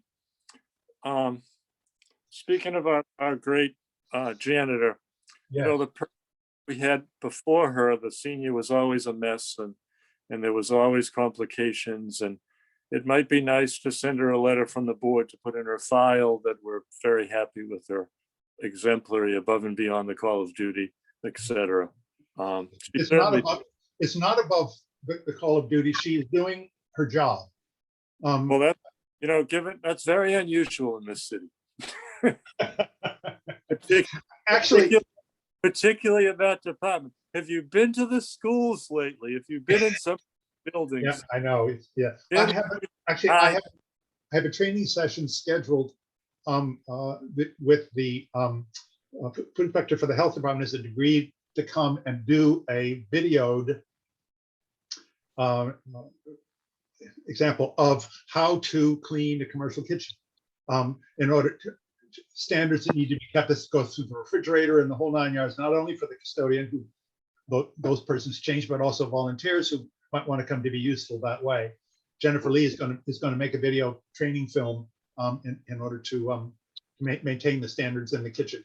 You know what I've seen work well on fishing boats is an actual list on the wall that this gets done every day. These are the procedures before you leave, before you open. Exactly. And then it gets in people's brains, no matter how. Yep. How much. Elise? If I could, I need to get a little bit better detail about the scope of the board and board participation in personnel matters. I need to gain some more clarity on that, and I will. If I could just limit my comments right now to saying that doing a great job of cleaning out that spot and keeping even if the building were always spotless, which it is not, cleaning out that one spot in the kitchen and doing a great job at that does not an exemplary custodian make. you know, so I don't know. Again, I need to find out about the scope of what I'm supposed to talk to all of you about with regards to personnel matters, and what I'm not supposed to talk to you about with regards to personnel matters. I would not be in favor of the board writing that letter telling my custodian that she's doing an exemplary job. Okay, That's, Rosalie? you're the I have person who, to say what Jay said, I don't think it's funny at all. I take insult to it. Being a city employee, I worked 100%. I gave my job 100%. And then when people say, oh yeah, she's a city employee, I'm sorry, we all have bosses and we all should answer to the bosses. We all go to work, we all get paid. We should do our job and go home with a clear conscience. That's part of her job, and everybody should be responsible for their job. I'm sorry. Point taken, Rosalie. Let me be more specific. I didn't want to be too specific.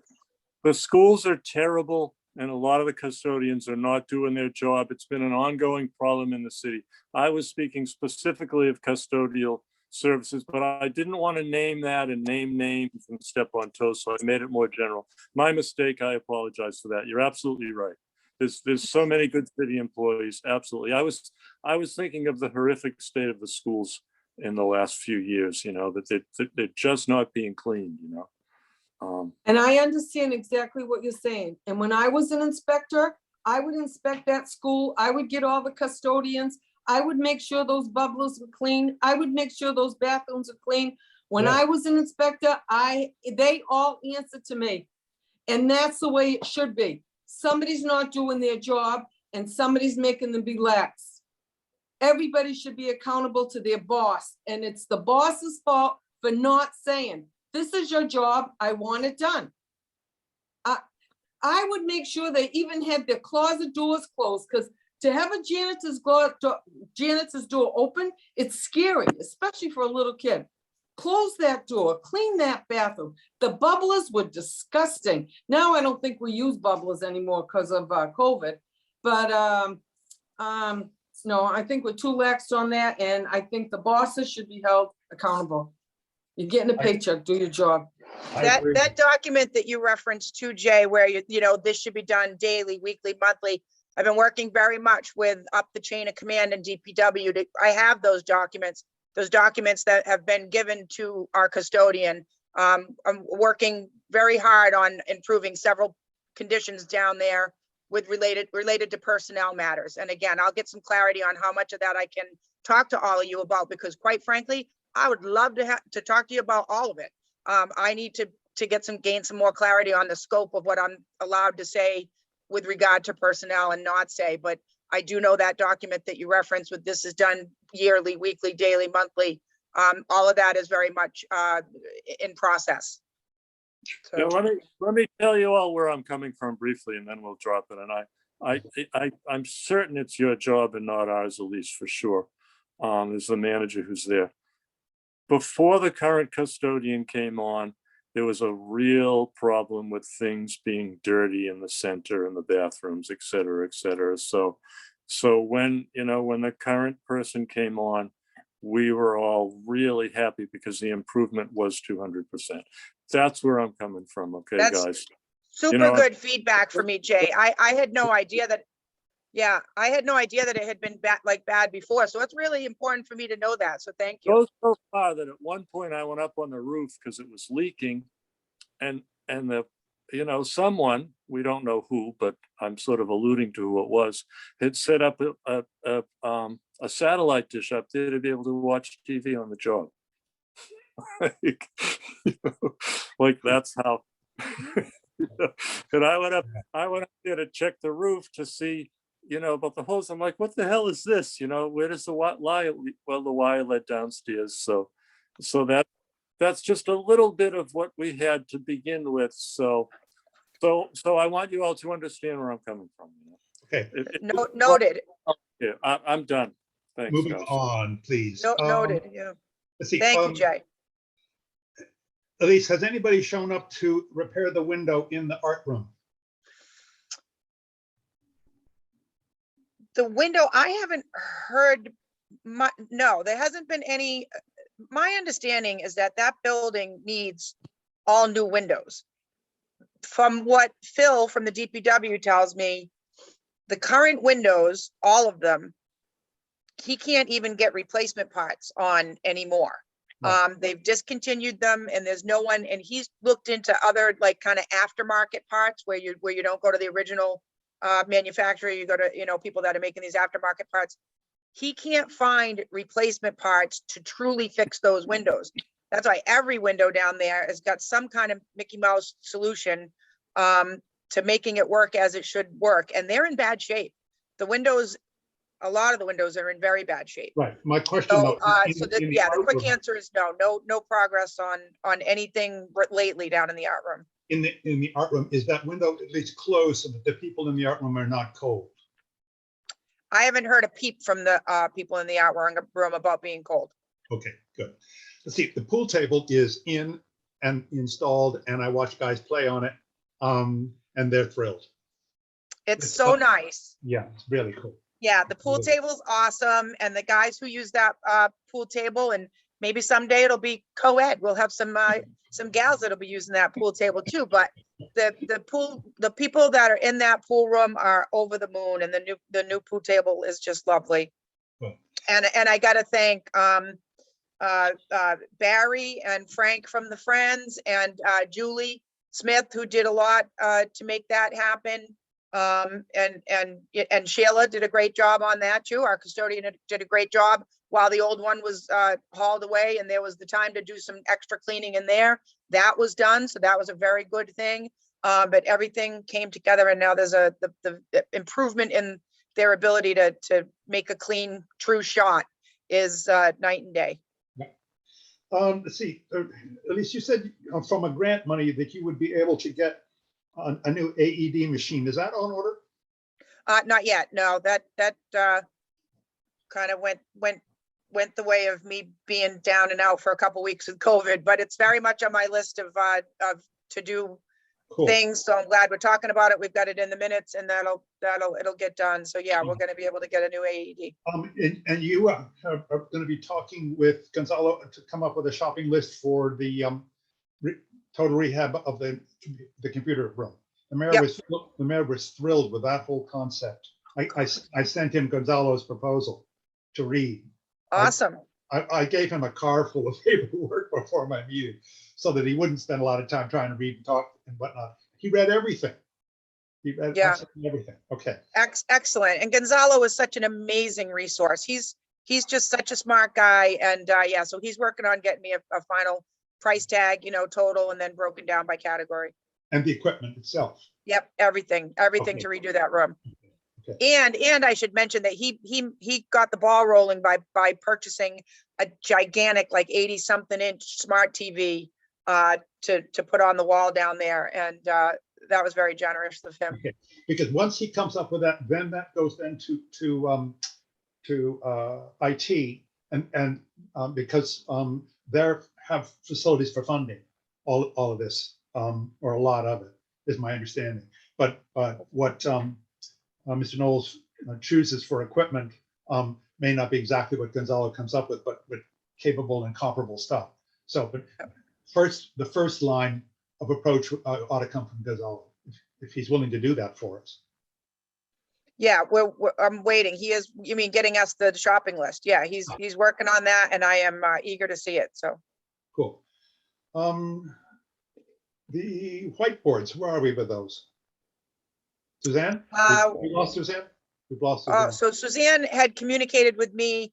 We've been going back and forth a little bit. I think the last size that we talked about, we might want to go to a bigger size. Basically, where we are on that is that the whiteboard plays a small role in some bigger picture changes that I'd like to maybe get on the agenda for the next time, is to some bigger changes that I've been thinking about and talking to Julie about the way we welcome people, about the way we enforce scanning in, about the way we get people to sign up for activities. There are some more sweeping changes that Julie and I have discussed that perhaps it's time to get on the next agenda. I'm not sure, but where that whiteboard is plays some part in that, and where it is to some degree is going to dictate what the size should be. We know it needs to be pretty big because we definitely aren't going to benefit at all from, not being able to fit everything on there we want on there. But in a way, that final decision is kind of pending a few things. It doesn't need to wait till the broader changes are decided and implemented. It just needs to, I need to narrow down that either it's gonna go here or there, and which size is the size that will work, no matter which spot is chosen. Okay, But Suzanne's done wonderful work on that, and even short of the big board that originally I think was Roseanne's suggestion, that we have that big board. Oh, she's back. She's asked how many of the little boards that we all need to put on our office doors, so that, and those are a great idea. So when your door is closed, you can have something on your own little whiteboard that says, uninterruptible, I'm on a Zoom meeting, I'm eating lunch, I'm in a, whatever. Or if you're not in there, I'll be back in 15 minutes. So that if somebody comes up to that administrative suite, they can look at somebody's office and that closed door, whether you're in there or not, and they can know what your status is. are So those, that part is moving forward. those boards have been are on order? I just gave Suzanne the final quantity that need to be ordered yesterday, so that's Great. impending. Good, so that's progress. Roseanne, any comment on this before I move on? Oh, but when will a decision be made where this larger whiteboard's going to go so that we can get that moving? It's been like 5 months. It will Fred? be, I'm sorry. I'm sorry, my Zoom cut out. I think Elise and I picked a spot and we're just finalizing the sign for the lobby. What, that spot that we originally picked, Suzanne, I kind of had some further thinking on and had thought of it again. My thinking on that has kind of expanded to the fact Okay. that, and Roseanne suggesting the whiteboard kind of in a way got the ball a little bit rolling, but my thinking has expanded to a revamping of the way, like I said, that we handle the tasks of welcoming people into the center, making sure that they've scanned in, and making sure that they're aware of everything that's going on and that they have a good mechanism to sign up for those things. That plays some part in that bigger picture. And I'll talk, I think, to my faithful and trusty board chair about to what degree of detail is appropriate to bring to the board about some of those bigger changes that I'm envisioning, and that Julie and I are in agreement that some changes need to be made. And I trust her. I trust her judgment. I trust my judgment. I need to know how much of it to bring to all of you, whose judgment I also trust. But I don't know how much of minutia to kind of bring to the board. So I'll talk to Fred a little bit more about that. But that decision, we'll be able to get a decision made on to at least order that board, I think, within the next week or two.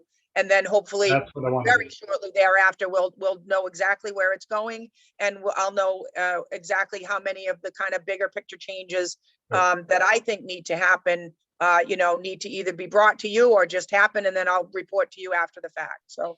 Okay, Roseanne, does Okay. that answer for you? Pardon? Roseanne, does that answer for you? Oh, Thank you, Fred. Good. Okay, let's see. The vending machine.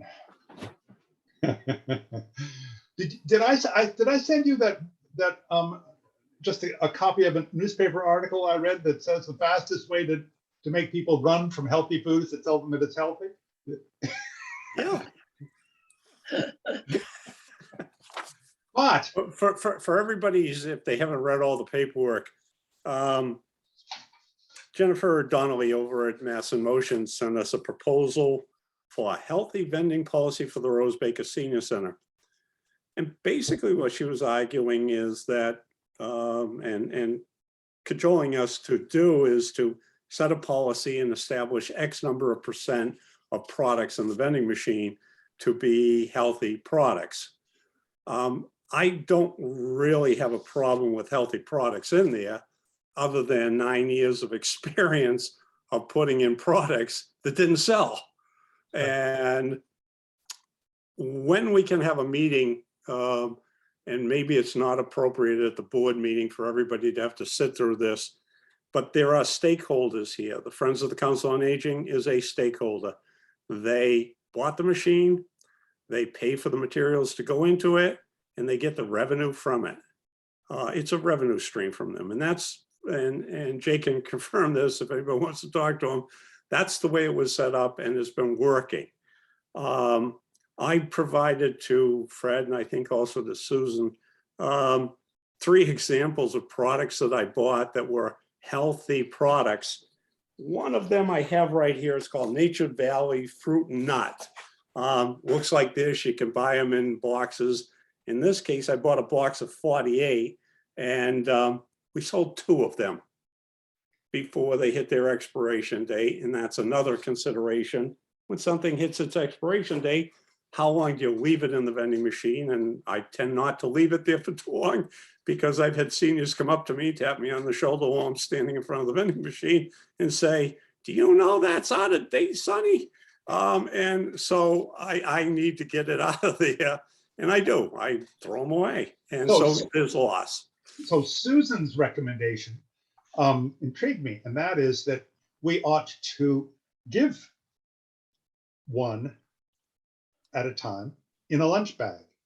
And if it's a hit, if people will try it, like it, and say they want more of it, then at least is on various lists as being a contender for one of the 4 empty tracks in the machine. But what Susan's contention is that people shy away from new food. And she used her own example of taking a lifetime to try craisins, which she thought she was going to hate and didn't. But just she's resistant to new and strange foods, especially if you're going to have to pay for them and take one bite and hate it, and you've just wasted money. So that we might consider that as an added treat to introduce something new that's healthy food in one of our lunchtime lunch bags. Yes, Roseanne. Do you think it would be helpful? Bingo and cribbage is when we have the largest number of people at a time at the center. Do you think it would be helpful to pass around a questionnaire and ask what people might like to see in the vending machine, collect those and take a general consensus of what people came up with? If somebody wants to go through that process, I think the people, the stakeholders, if you will, especially the seniors, the staff, the visitors, they're the ones that speak with their money. They pretty much tell me what they like and what they don't like. You can watch what sells, and you can watch, and I can give you other examples of things that I put in there were healthy, and I says, okay, let's see how this goes. Not one sold. So to go through that entire process for the small amount of money that's being talked about here, when I tell you small amount of money, it's about $900 to $1,000 in revenue. That is net income. In other words, what the friends get that they can spend and turn back into the senior center. But that's over a course of a year. Right now, last week, there was $3 earned in the vending machine for a whole week. And that's compared with $40 to $80, depending on summer and winter. If somebody wants to go through and survey, we've thought about putting up a note, give us suggestions. And I've had people tap me on the shoulder and say, could we have this or that? Honey barbecue chips a number of years ago became a big thing for a while. And so I went out and chased the Wise truck down and bought a box off the guy in the Wise truck. But beyond that, does it really, if somebody wants to do a survey, be my guest, but I don't know whether it's going to change what's in there. Again, I don't think we need to belabor it. I would love to see the stakeholders, the friends, the senior center staff, myself, get together and sit down and with Jennifer and talk this thing through. Because on Jennifer's proposal, there's 2 items on here that there's 7 criteria that she would like to see us meet. There's 2 of the criteria I defy anybody, even with a math degree, to be able to calculate the number of calories from total fat and the no more than 10% of calories from saturated fat. Now, I spent a lot of time looking at the nutrition labels of all of our products over the past month, and I'm good with math. I can't calculate it. So somebody's going to have to explain to me how to calculate some of this stuff. And the bottom line is, do we really want to tie up a meeting with it? My whole perspective is I'm willing to put anything in there. One of the ones she suggested was a salsa water. I'm willing to put it in there. The question is, and what I'll be able to do, and maybe this goes back to what Roseanne was saying, I do testing by doing that, Roseanne. I put the product in there and then I watch it like a hawk. I know how many cans are used, how many cans aren't used, when the sell-by date is, how many I throw out. And I throw out a considerable amount of product that is considered healthy, unfortunately, but I also throw out product that's not healthy. My Pillsbury Doughboy chocolate chip cookies from June, I just threw them out yesterday when I was there because they've gone way beyond their expiration date. Harry, So- are you mandated to put healthy snacks or is this a suggestion? This is a recommendation from Jennifer. Suggestion only. And again, I think seniors are adults and I think they have wisdom and knowledge. And when they walk up in front of that machine, they know what they like and they're gonna buy what they want. I'd rather have a bag of M&Ms than a Nature's Valley Me too. granola. So Exactly. if Yeah. M&Ms are what are gonna sell, then throw in the M&Ms. I agree. Elise, Give And them if what it's- they want. And if it's peanut M&Ms and you're trying to manage your blood sugar and you know you need some sugar, but you also need to get a protein in there or else you're gonna spike and drop, the peanut M&Ms can be a healthy choice. I don't eat I don't eat, you know I tend to have a potassium deficiency. Sometimes I need a bag of chips because there's potassium in that bag of chips. And, you know, so I also just want to say too, that right now, please, let's all remember that the numbers that Way down. COVID and the Omicron surge and that place being very, very quiet right now, you know, is really nothing to do with whether or not we're offering quality programming. There's a lot, it's impacting the vending machine and it's nothing to do with what's in the vending machine. It's the fact that the place is quiet because of the larger circumstances that we're all still finding ourselves in.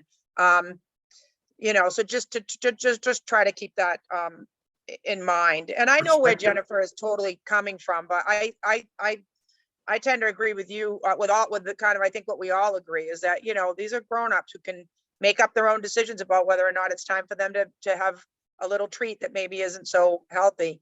and they don't have to buy a big box of it at home. All they really want is 2 cookies. Right, it's a tiny little serving size, which makes it inherently a little bit more healthy than getting it at the supermarket if they want that treat. And I think, you know, the ramifications of it as an income stream, that to me, that should be like the last thing we're thinking of. There should be things that the seniors want in there that are gonna be good for them. But those things do go hand in hand. If it's the stuff that they want, then they're gonna buy it and that shores it up as an income stream. But all of the ways in which we're raising money we're raising money off the backs of people that are the people that the money is to support kind of confuse me a little bit anyway. Like, why is that a revenue stream? Like, shouldn't the money that's being raised, it's for those seniors? Why are we raising the money from those seniors? So that I think just begs a whole bigger question, but It more of a convenience though. You're it's sitting. that's what I there think like- it should be. like It's a snack. convenience. I don't think of it because the revenue isn't much to speak of. Yep. That's what I think should be the main consideration, Roseanne, is that it should be a convenience so that if you're there and you want to stay there, but you're a little bit peckish, and you just need a little snack to hold you over, that we've got a good selection of things that are going to give you that opportunity to have a snack to hold you over so you can stay there for whatever reason that you're there. Barry? Final word? Quite simply, the history is that the vending machine was owned by a private vending company. They would come in, they would fill it, they'd take the money, they would leave. By making it as it is today, it created a revenue stream to go into the Friends to support the seniors. They are paying it, Yep. so isn't the staff, so isn't a visitor. Yep. They're paying it, Yep. and the center gets the benefit of it versus what was there before, at least, and that's the whole. Understood. Understood. Good point. Thank you, Barry. And acres of thank yous to Barry for doing this. Yes. Yeah. So tumultuous applause. My next shopping trip, you can all come with me to PJ's. And you can try and figure out what is missing out of the supply chain right now, because it's an issue right now, trying to get anything that you knew from the past that isn't there, so. Okay, Couple quick points. go ahead. Quick historical points. First of all, it's a tremendous amount of work that Barry has undertaken to do this project. We discussed it at the board 15 years ago, whenever the hell it was. I actually had the task of going to the Friends and asking them for the money so we could buy our own machine, because the prices were expensive, and the dude who had the machine there was, did it as a business, and they were kind of tough. I had to bring them a business plan for what we thought it was going to be, and et cetera, what the payback time was going to be, and it was tongue in cheek, it was friendly, but they were tough. So that's a little bit of history. Barry, one quick note: when we first set the machine up, and you so graciously took on to stock it, I still feel guilty about that. I want you to know. I friendly with the manager at Stop and Shop, and he donated a bunch of stuff. Subsequently, he left Gloucester, and I learned recently that same manager is back, and he used to donate a lot of healthy bars to us. So if you're ever in Stop and Shop, ask for the manager, tell him what you do, and bring a big bag, because you'll probably walk out of it with a bag full of freebies, and that's part of the Stop and Shop model. They do give back, and he's an awesome man. So you might check the next time you're in the mood and you're in Stop and Shop, ask for the manager and tell him what you do. I got quite a bit of stuff out of him whenever the hell it was that we first put the machine there, and then he was transferred, and the new guy went through corporate headquarters, and it just sort of fell by the wayside. But the old dude is back, so if you feel like it hit him up, you probably get a bag of freebies, and some healthy crap, and then that would be a good test. You wouldn't pay for the test. Maybe that could be the healthy stuff that we give away for free to see if it gives folks the opportunity to see if they like it, like Fred said. So. But the last Bobby, gas, I can't speak for him, but he was super generous in the past. So check it out, Barry. I'll check it the out. last gas pier is the DPW projects, and I wish I had more progress to say, only that every one of them the mayor thought was a good idea. Supply chain delay is just everywhere. Let's see, the roof, which I forgot to put on the list last time, will indeed be done in the springtime, and that also will include examining all of the 5, I believe it is, air handlers on the roof. And there's budget in DPW set aside to replace machinery that proves to be inefficient, as well as maybe not producing what it should. We've got no complaints that I know of, at least about heat or cooling. I mean, you're getting plenty of heat, plenty of cool.